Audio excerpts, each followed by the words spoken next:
quiero pedirles una disculpa por ando un poco enfermo de la garganta y si por ahí mi voz no funciona como yo quisiera o me agarro un ataque de tos, pues ya saben por qué está. Hoy es un muy buen día, está un lindo día. Ya estamos viendo que está cambiando la estación, ¿no? Ya vemos como el calor se está haciendo más presente. Pero nos damos gracias a Dios porque hasta el día de hoy nos ha tenido aquí con su misericordia. Quisiera que me acompañaran en una oración. Vamos a llenar nuestros rostros, vamos a pedir la dirección de nuestro Señor en lo que estamos haciendo el día de hoy. Bendito sea, Señor Dios nuestro, Rey del universo, porque te ha placido, Señor, el que podamos estar aquí. Y en ese gozo, Señor, que tú tienes por ser tú mismo, Señor, te damos gracias porque te has manifestado a nosotros. Ahora, el día de hoy, Señor, yo te suplico, Señor, que a pesar de lo que yo soy, tú hables fuertemente a nuestro corazón, que tu Espíritu guíe, Señor, que tu Espíritu convenza, que finalmente, Señor, tu Espíritu transforme nuestras vidas de una forma tan abrumadora, Señor, que lo único que sea posible, Señor, sea darte gloria a tu nombre, Señor. Yo te suplico que el día de hoy, Señor, hables muy fuertemente a nuestros corazones. Te suplico que el día de hoy, Señor, nuestras vendas puedan caer, Señor, nuestras resistencias puedan ser vencidas y finalmente, Señor, nosotros podamos elevar nuestros ojos hacia ti, Señor, y ver tu gloria, tu majestad, tu omnipotencia, tu sabiduría y la hermosura, Señor, de tu ser en sí. Te suplicamos, Señor, que tú seas el máximo deseo de nuestro corazón, seas el único tesoro del mismo, Señor. Te damos tantas gracias por el día de hoy, en el nombre de nuestro Señor Jesucristo. Bueno, hermanos, hemos estado estudiando la carta a los Efesios. La carta a los Efesios son las cartas pastorales del apóstol Pablo y de alguna forma tiene que ver con algo muy importante que es la teología o la doctrina acerca de la salvación. El detalle de la salvación como tal, más que un concepto como palabra, en la profundidad de la definición y del alcance de lo que esto implica, es un poco complicado, pues, porque no es entendible para todas las culturas, para todos los credos, mucho menos para todos los creyentes como tal, y eso es un poco delicado. ¿Qué quiero decir con esto? Por ejemplo, en las religiones dármicas, las orientales, por ejemplo, los budistas, los hinduistas, el budismo zen, el concepto de salvación como tal no se alcanza a percibir, pues porque de alguna forma ellos entienden que el bien y el mal coexisten y de alguna forma deben de tener algún equilibrio, no puede ser todo bueno ni todo malo. Entonces, cuando los primeros evangelizadores llegaron a la India, por ejemplo, fue un poco complicado hacerles entender el concepto de salvación. En el caso de las religiones reveladas, como pudiera ser los musulmanes, los judíos y los cristianos como tal, también hay diferencias. Es decir, por ejemplo, los musulmanes como tal, de alguna manera muy simple y hasta un poco contradictoria en su propia esencia, ellos creen que el cielo como tal se lo tienen que ganar, ¿no? Entonces, el ir al paraíso tiene que ser acompañado por un conjunto de virtudes y dependiendo de la facción, si son sunitas o si son chiitas o si son wahhabitas, pues bueno, hay, por ejemplo, la potencialidad de autoinmolarse en un sacrificio y eso te va a dar más bonos, ¿no? en el paraíso futuro. En el caso de los judíos, bueno, de alguna forma ellos creen que la observancia de la ley, los ritos, las tradiciones, pues abonan en el sentido de una justicia delante del Señor, ¿no? Y con los credos que se autodenominan cristianos, pues también hay una variedad de entendimientos acerca de esto. Un ejemplo muy claro son aquellos credos que creen que la religión como tal, en este caso católicos, pues para ser muy precisos, que la gracia de Dios va acompañada con la virtud humana. Es decir, la virtud humana no puede estar separada de la gracia de Dios para de alguna forma alcanzar salvación. Hay otros, por ejemplo, totalmente diferentes que dicen, bueno, el pecado original solamente alcanzó a Adán, por lo tanto todos los demás tienen la posibilidad y deben de abonar a su salvación. Bueno, sin embargo, lo que la Biblia presenta como el concepto de salvación es un poco más profundo y es un poco más tiene que ver más con la persona de Dios que con la persona del hombre. Vamos a Génesis capítulo 1, por favor. Después vamos a regresar a Efesios. Génesis 1:27, un texto que ya conocemos de sobra, dice: Versículo 27, y creó Dios al hombre a su imagen, a imagen de Dios lo creó, varón y hembra los creó, y los bendijo Dios, y les dijo, fructificad, multiplicaos, llenad la tierra, sojuzgadla, y señoread en los peces del mar, en las aves de los cielos, y en todas las bestias que se mueven sobre la tierra.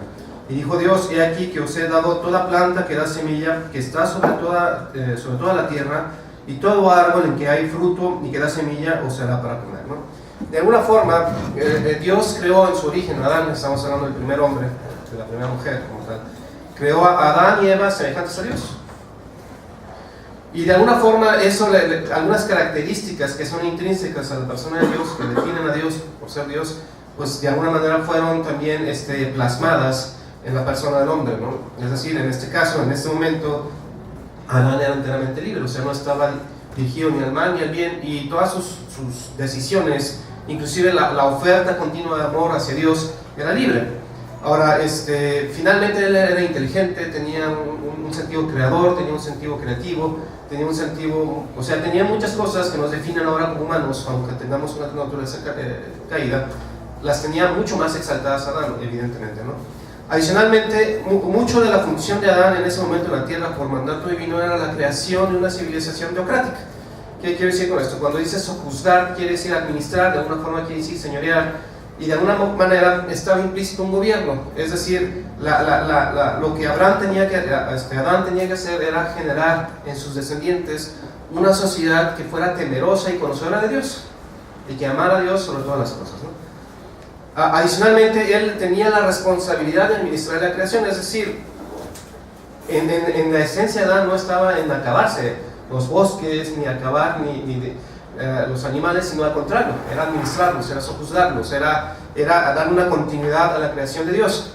Adicionalmente, la tierra era mucho más productiva que hoy, ¿no? Dice que había semillas, había árboles, y de todo eso podían comer.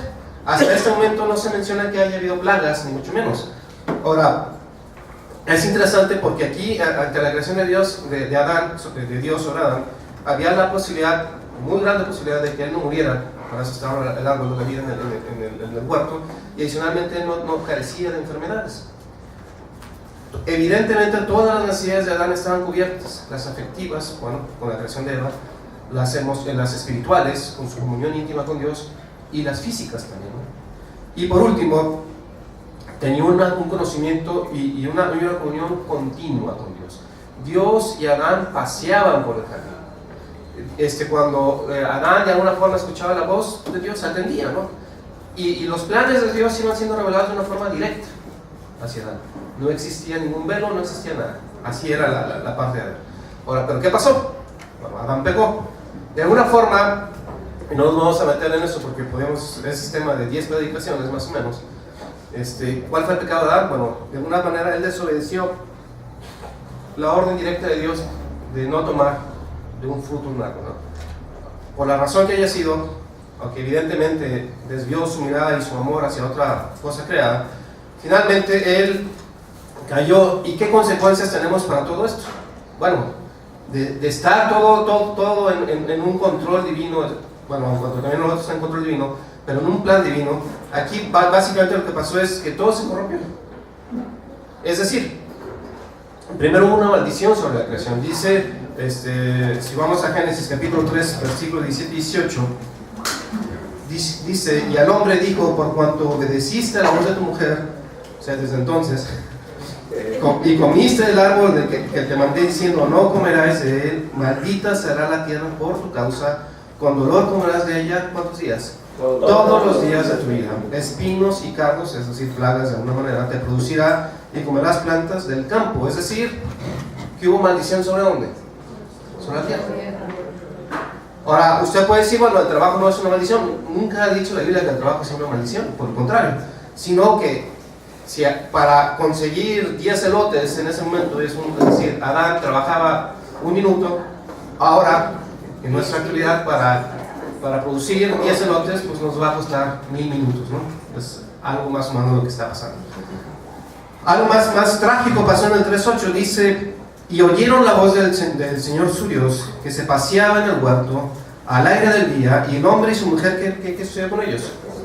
Se escondieron de la presencia del Señor entre los árboles del huerto. Mas Dios llamó al hombre y le dijo, ¿dónde estás?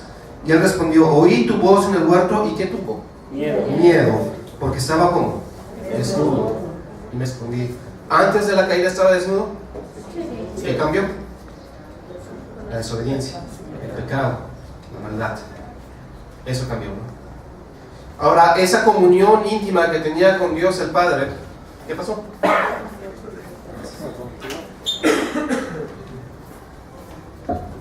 Se rompió. ¿Y el conocimiento de Dios qué pasó con las generaciones ulteriores? Se fue perdiendo. Por lo tanto, ¿qué pasa con la civilización? Se vio afectada. Si quieren 4.8 dice: y dijo Caín, que era hijo de Adán, a su hermano Abel, salgamos al campo. Y aconteció que estando ellos en el campo, Caín se levantó contra su hermano Abel. ¿Y qué pasó? O sea, los descendientes también fueron tocados con la maldad. Y no solamente eso, la sociedad que se supone iba a ser para la gloria de Dios, iba a ser una sociedad temerosa de Dios en el sentido del conocimiento de la persona de Dios, se fue dividiendo. Esto es lo que pasó, ¿no? Y finalmente, ¿qué es lo que pasó? Con Adán, murió, físicamente murió. Entonces también lo alcanzó la muerte, también lo alcanzó la enfermedad, ¿no? Entonces podemos ver que finalmente lo que pasó realmente es que la maldad fue introducida hacia el ser humano, y como el primer hombre, en este caso Adán, cayó, hacia el posterior a todos se nos ha imputado pecado, ¿no? Ahora, eso es muy importante, porque cuando aparece el segundo Adán, es decir, Cristo, y crea una nueva generación de creyentes, en todo caso, dice, la obediencia de Jesús es paralela, evidentemente, pero inmensamente superior a la desobediencia de Adán. Digo, no obstante que él vivía entre hombres pecadores y en hombres que habían sido imputados con el pecado de Adán, finalmente la obediencia de nuestro Señor Jesucristo era inmensamente superior a la desobediencia de Adán. La justicia imputada a aquellos que están en Jesús es paralela, pero inmensamente superior al pecado y a cualquier transgresión que es imputada a aquellos que están en Adán por su desobediencia. ¿Qué quiero decir con esto? Muy simple. No obstante que nosotros vivimos y estamos en una condición carnal, es decir, con nuestros pecados, sin embargo, la justicia de Dios que ha imputado a través de la persona de Jesucristo, nosotros hemos sido justificados, es muy superior al pecado y a la transgresión. Y mejor aún, dice, la vida que viene asociada a los que estamos en Jesús por medio de la justicia imputada es paralela, pero inmensamente superior ¿a qué? A la muerte, hermanos, que viene a aquellos que están en Adán por medio de su pecado imputado. Es decir, la vida eterna, la vida que el Señor nos ha dado, que nos ha generado por el poder del Espíritu Santo, es mucho más fuerte, es muy superior a la muerte física. Porque la vida espiritual trasciende la muerte física. Ahora, esto es un prefacio para lo siguiente. Vamos a Efesios capítulo 1, por favor.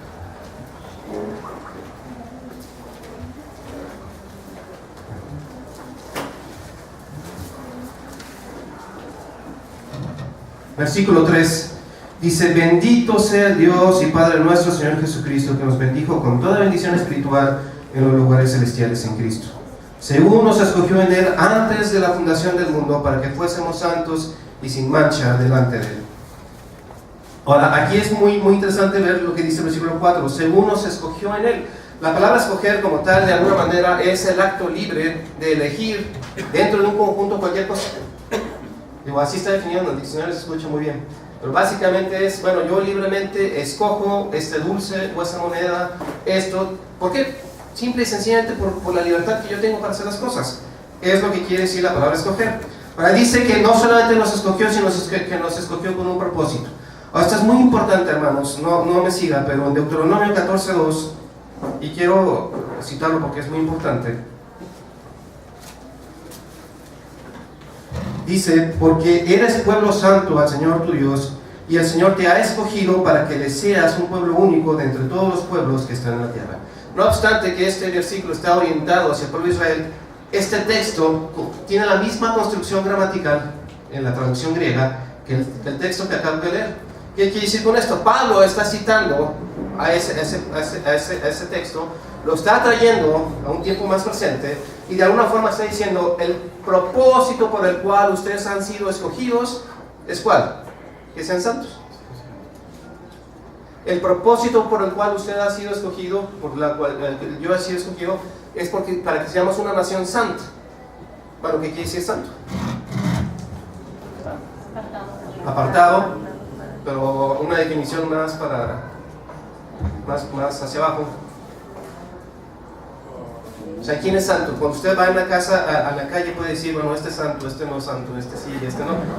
Ese es el punto. O sea, ¿cómo podemos de alguna manera definir santidad? Diferentes, singulares, que no hay otro igual, pues. En el caso de Dios, evidentemente Él es santo porque no hay otro igual que Él, ¿no? Es decir, del conjunto de definición de la clase de Dios, pues no hay uno, hay solamente uno, ¿no? O sea, yo no puedo calificar en ese conjunto.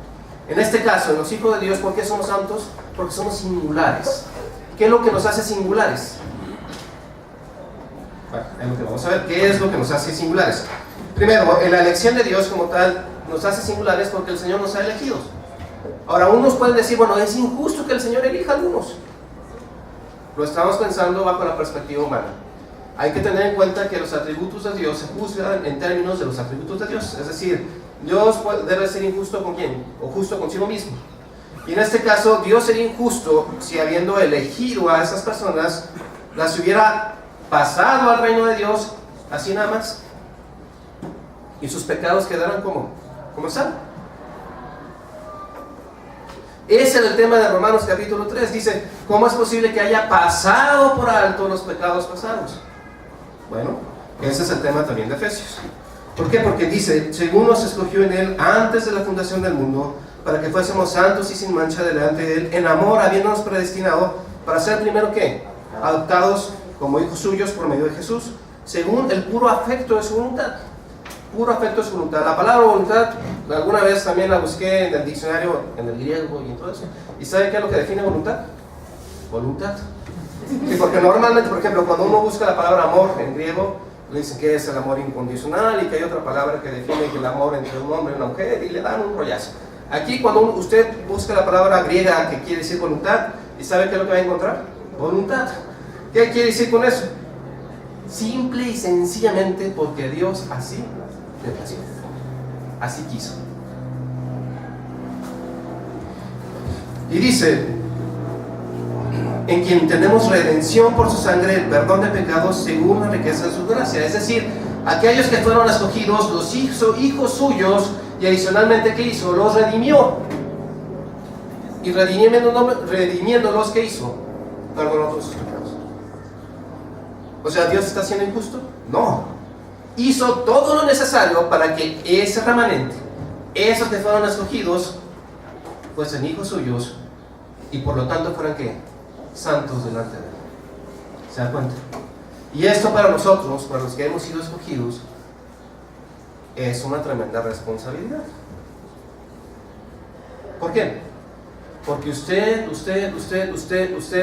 todos aquellos que han sido renacidos por Dios el Espíritu Santo, que han creído, que se han arrepentido delante del Señor, que el Señor los ha llevado a ese punto de arrepentimiento, deben de ser ¿qué? Santos. O sea, es decir, no tiene sentido ser cristiano y que no pase nada en tu vida. Ese es el punto.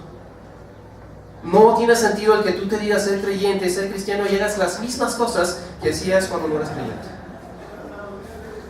No tiene sentido decir que tú eres creyente toda la semana, pues te das la vida loca, bla, bla, bla, bla, bla, bla, bla. Nunca te acuerdas de Dios, ni para orar por los alimentos, y vienes a la iglesia como si nada. Ese es el punto. El punto es de que por el hecho de ser creyentes, nosotros somos como singulares, diferentes. Y sigue diciendo, dándonos a conocer el misterio de su voluntad según el beneplácito del cual se había propuesto en sí mismo, de reunir todas las cosas en Cristo en la dispensación del cumplimiento de los tiempos, así las que están en los cielos como los que están en la tierra. De esta manera nosotros podemos pensar y decir que antes éramos hijos de ira y ahora ¿qué somos? Hijos de Dios. Antes éramos enemigos de Dios y ahora somos propicios. Es decir, propicios y además llenos de muchos beneficios. Antes éramos culpables de rebelión y ahora somos ¿qué? Perdonados. Antes éramos esclavos de Satanás y de nuestra propia carne y ahora somos ¿qué? Siervos y esclavos y ciudadanos ¿de dónde? Del reino de Dios. Antes nosotros estábamos corruptos y ahora el Señor nos ha llamado ¿a dónde? A santidad. De la misma forma dice,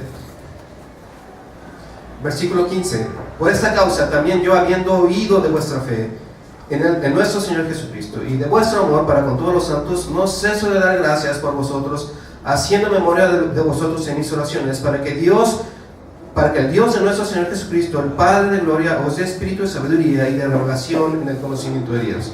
Es decir, el Señor nos ha redimido, nos ha salvado, pero la profundidad de la salvación del hombre es mucho más allá de eso.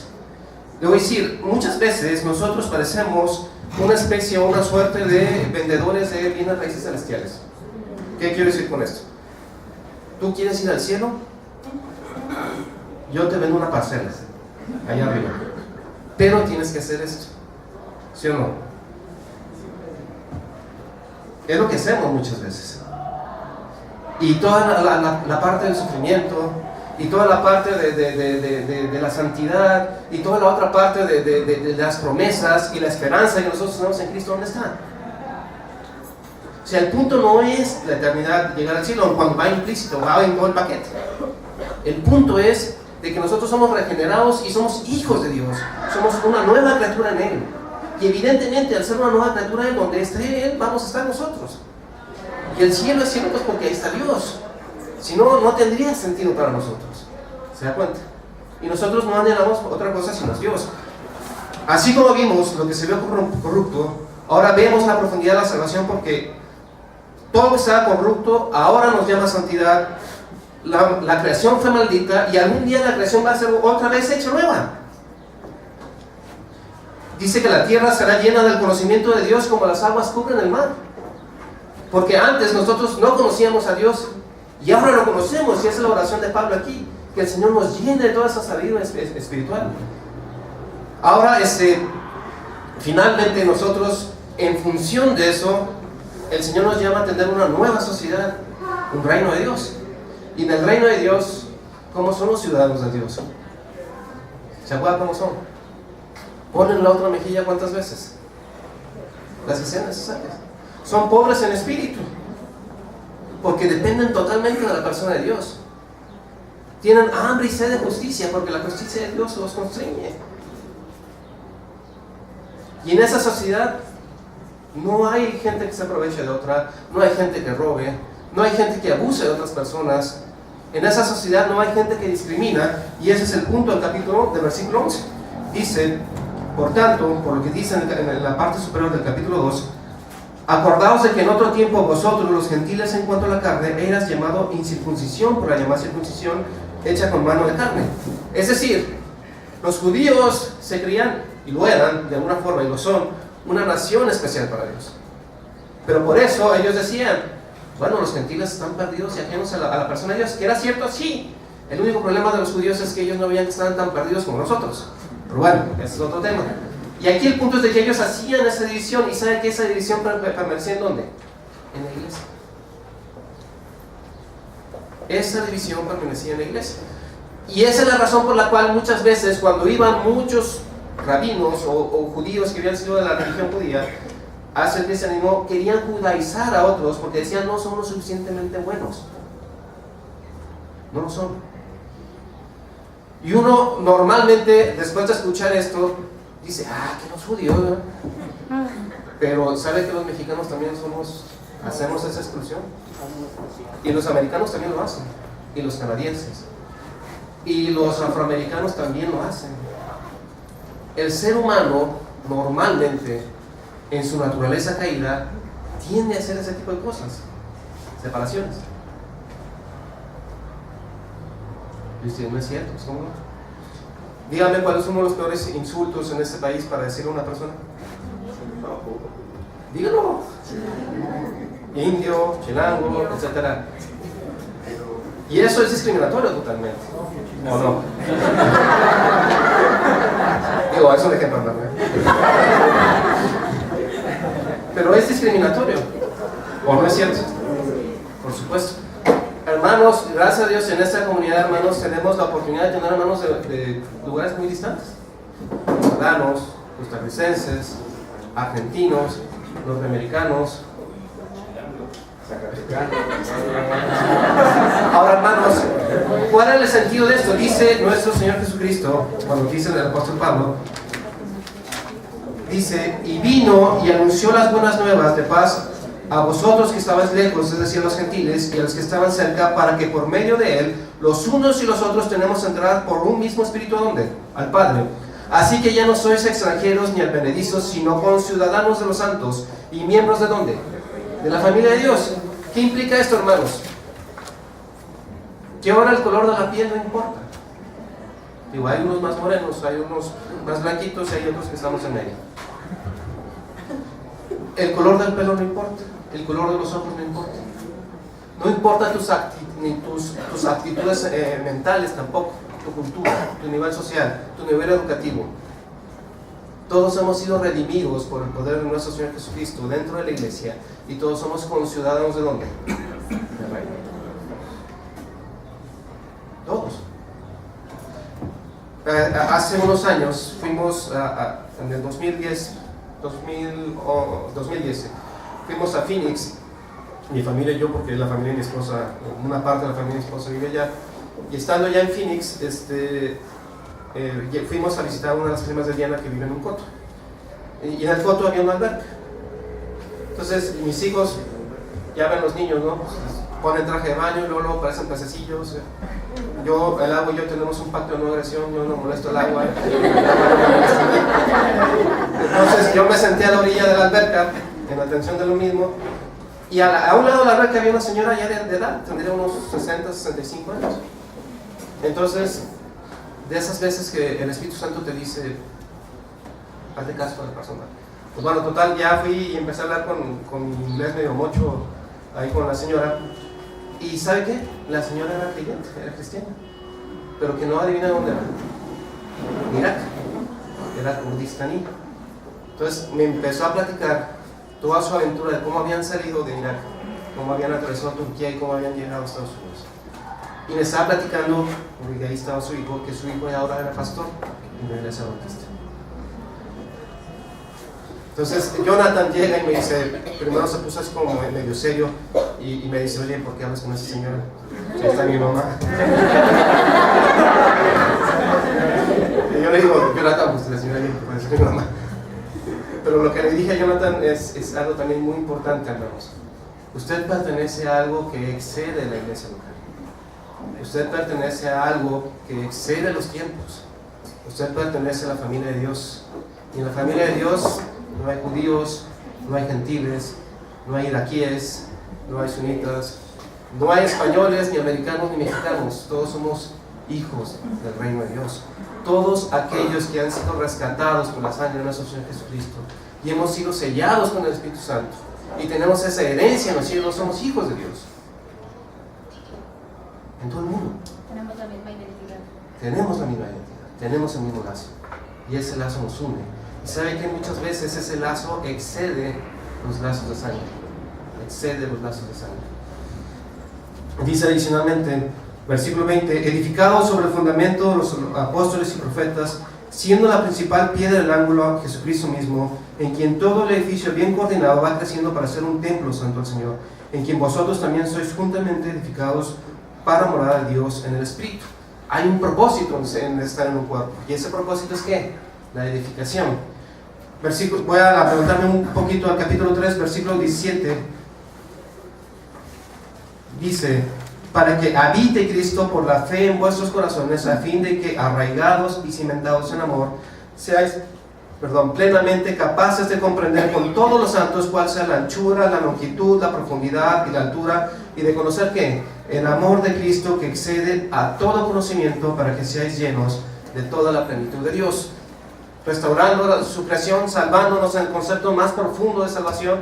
¿Qué quiero decir? No solamente es el hecho de que nosotros ya somos parte del reino de Dios, y además estamos en una sociedad que, bueno, falta todavía para que consume totalmente en el reino de Dios, pero somos parte de un reino, somos parte de una iglesia, y esa iglesia, su propósito es que nosotros seamos edificados, y la edificación viene en el ejercicio de la fe, y de alguna forma, ¿en qué? En el amor profundo de Dios.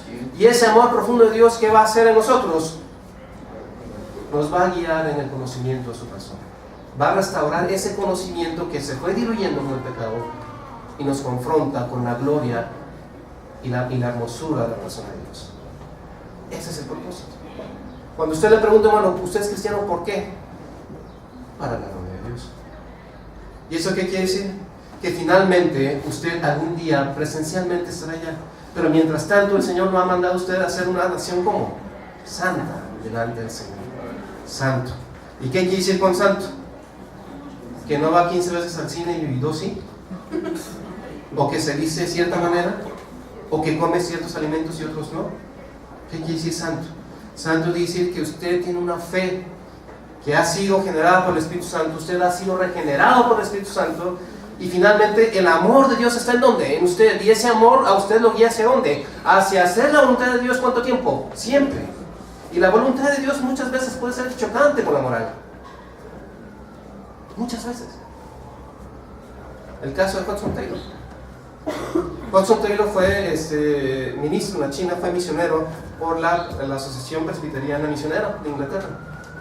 Y los misioneros ingleses que ya tienen mucho tiempo en China decían, es imposible alcanzar a los chinos. Pero para ellos convertir a los chinos no era solamente llevarlos al evangelio, sino además crear una sociedad inglesa en China. Hudson Taylor, ¿qué hizo? Inspirado por Dios y el Espíritu Santo, se vistió como chino, aprendió a hablar mandarín y finalmente llegó a ser ciudadano chino. De tal forma que usted lo veía, pues esto es chino. Chino bueno. Y finalmente, ¿qué es lo que sucedió? Comenzó a predicar el evangelio.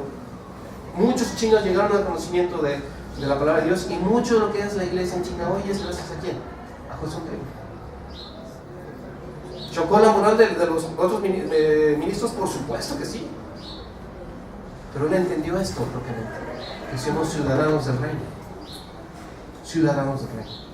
¿Usted estaría dispuesto a renunciar a su ciudadanía mexicana, americana, venezolana, argentina, con solo el fin de alcanzar la ciudadanía del cielo? ¿Qué valoramos más?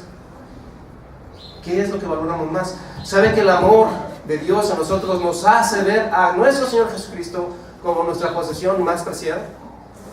Como nuestro anhelo más fuerte, como el único deseo que tenemos en esta vida, con una profunda devoción a nuestro Dios. Eso es santidad, hermanos. No es un conjunto de virtudes morales. Lo moral, el problema del hombre nunca ha sido moral, ha sido espiritual. El problema del hombre es un problema espiritual, es su incapacidad para amar a Dios, para conocer a Dios, para relacionarse con Dios. Pero cuando Dios, el Espíritu, nos da esa capacidad de una forma milagrosa, usted va creciendo, va floreciendo, va dando fruto. Y sabe que muchas veces ese fruto duele, es doloroso, hay sufrimiento, pero al final la esperanza, la confianza en los hechos futuros de Dios nos ubica delante de su gloria, viendo su rostro con profundo gozo.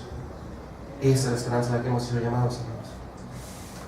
Para concluir, últimamente salió una película que se llama Inquebrantable. Si tienen la oportunidad de verla, pues véanla. Es la historia de un hombre que se llama Luis Zamperini. Bueno, le voy a contar parte de la película. El final, bueno, lo que pasa es que la película aborda un aspecto de la vida de él. Falta el otro aspecto. Este hombre, Luis Zamperini, es americano, papá italiano, madre austriaca italiana. Y ellos se avecinaron en una parte húmeda de Estados Unidos, y este niño pues tenía problemas con los bronquios desde muy pequeño y fue trasladado a California. Ya en California, el niño, como todos los niños que normalmente salen de su entorno, pues comenzó a pelear, comenzó a deprimirse, y luego ya el chamaco ya le echó de su cosecha y comenzó a fumar, a robar y a hacer muchas otras cosas. Era muy usual que llegara el policía, le diera una tunda al niño, eran los años 20, y finalmente lo regresaba a su casa. Y ya en la casa, pobre niño, le tocaba la tunda al papá. Pum, pum, pum. Sin embargo, el hermano mayor, eran 2 hermanos y 2 hermanas, el hermano mayor le dijo una vez al hijo: oye, estás desperdiciando tu vida, ¿por qué no te metes al deporte? Y el otro, pues como no, pues tenía experiencia para correr detrás del policía o delante del policía, pues le dio experiencia para correr, ¿no? Finalmente el muchacho, aptitud para correr, comenzó a correr y empezó a destacar. Y después lo becaron en una escuela, en una universidad, y finalmente llegó a las Olimpiadas. en 1936. El caso de que cuando llegó a las Olimpiadas, antes los viajes eran en barco, pues usted sabe, está en un barco muy cómodo, la música, los canapés y todo eso, pues subió como 5 kilos en el viaje. Ya llegando a Alemania, hay dos versiones, una que estaba gordito y así compitió, y otra que sí le dio tiempo de bajar los 5 kilos y compitió. El caso es de que estaba fuera de forma y en la primera prueba pues no le fue muy bien, ¿no?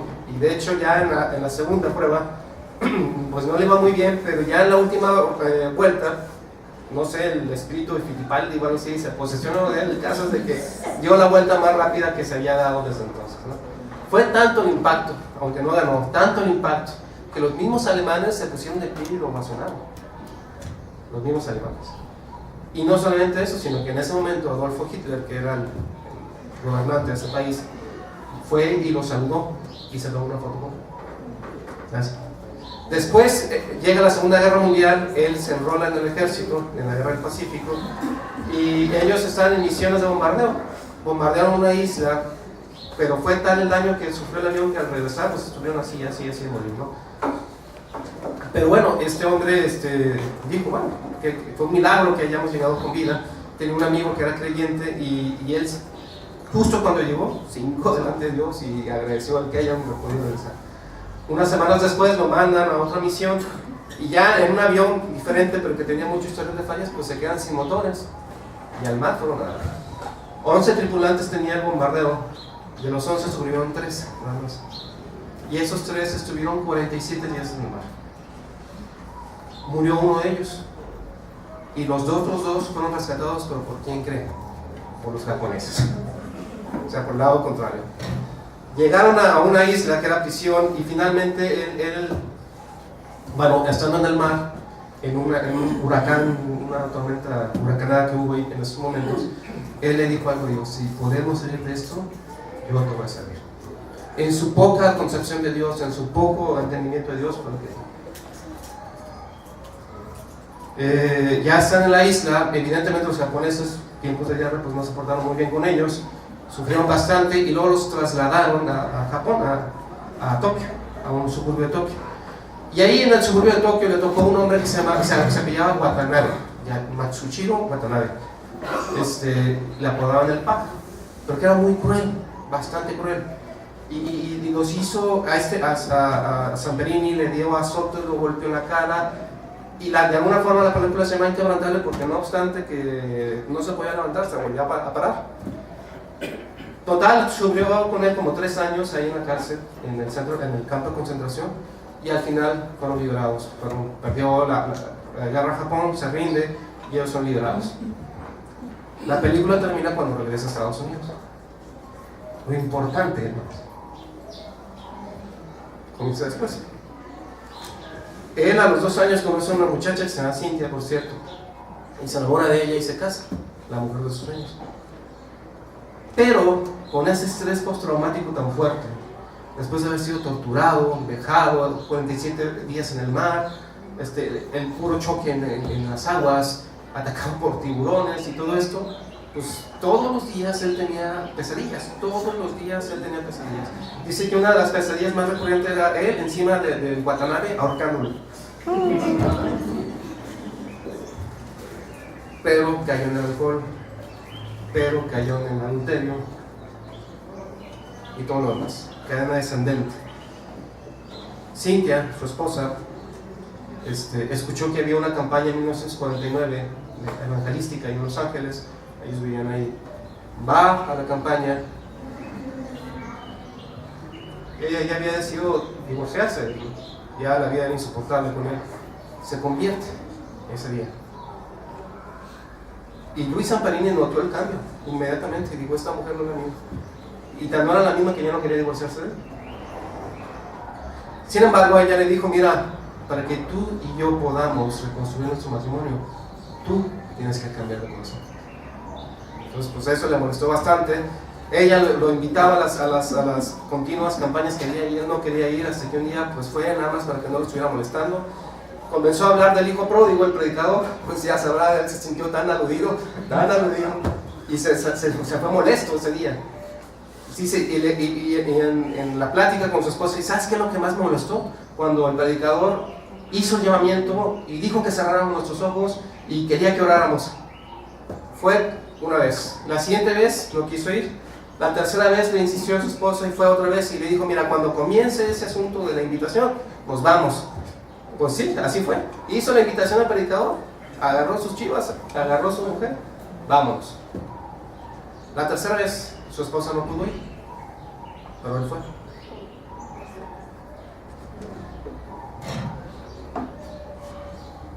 Va a la campaña, empieza el pastor, él comienza a sentirse incómodo, se para, sin embargo comenzó a hablar del perdón y eso le llamó la atención. Dice que él estaba en la puerta ya listo para irse y lo empezó a escuchar y empezó a escuchar la voz de Dios hablando en su corazón. Dice que tuvo una regresión de todos los hechos que le habían pasado en los últimos años. Fue corriendo al altar, se hincó delante de Dios, pidió perdón y dice que ahí perdonó a aquellas personas que hicieron pecado. Se para, va corriendo al regreso a su casa, agarra a su esposa y le dice, un milagro ha sucedido.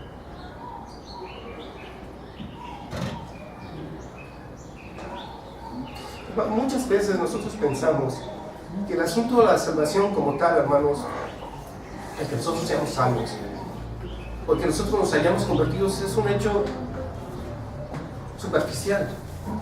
Pero dice Efesios que el mismo poder que obró nuestro Señor Jesucristo, resucitándolo de los muertos, es el mismo poder que actúa en nosotros cuando nosotros estamos muertos en nuestros pecados y el Señor nos llama al arrepentimiento, nos hace nacer de nuevo. Es totalmente milagroso. No es una situación de nosotros. Y ese día Luis Samperino lo entendió.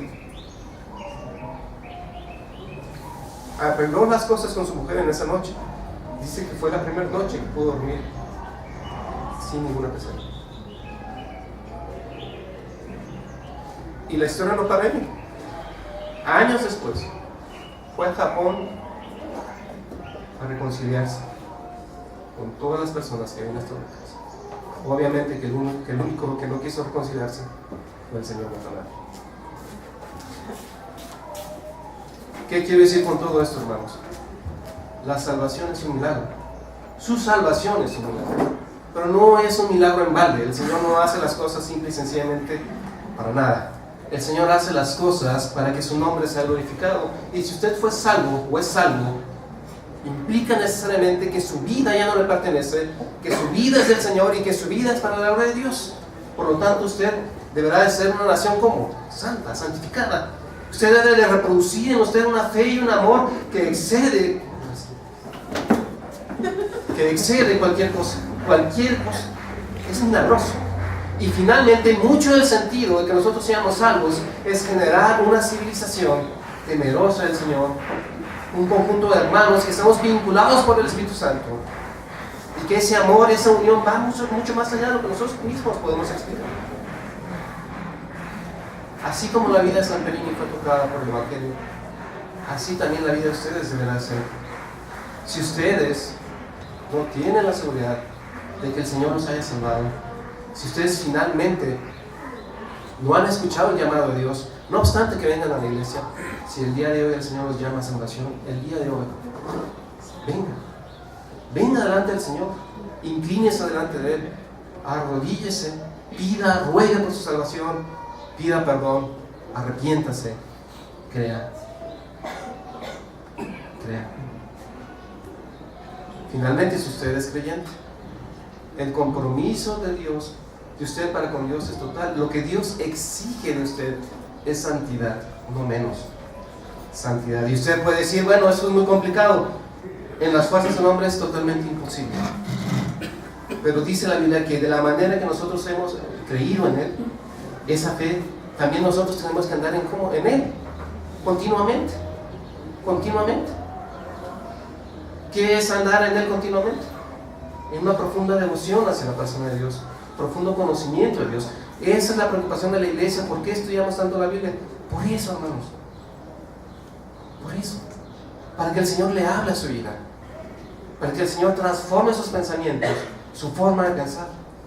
Ese es el propósito. Déjese guiar. Ríndase delante del Señor. Porque muchas veces nosotros como creyentes también nos oponemos a la obra de Dios. Deje de oponerse. ¿Qué es lo peor que puede pasar? Que usted vea la mano de Dios. ¿Le va a doler? Puede ser. Pero al final, el gozo de su corazón va a ser muy superior al sufrimiento. Vamos.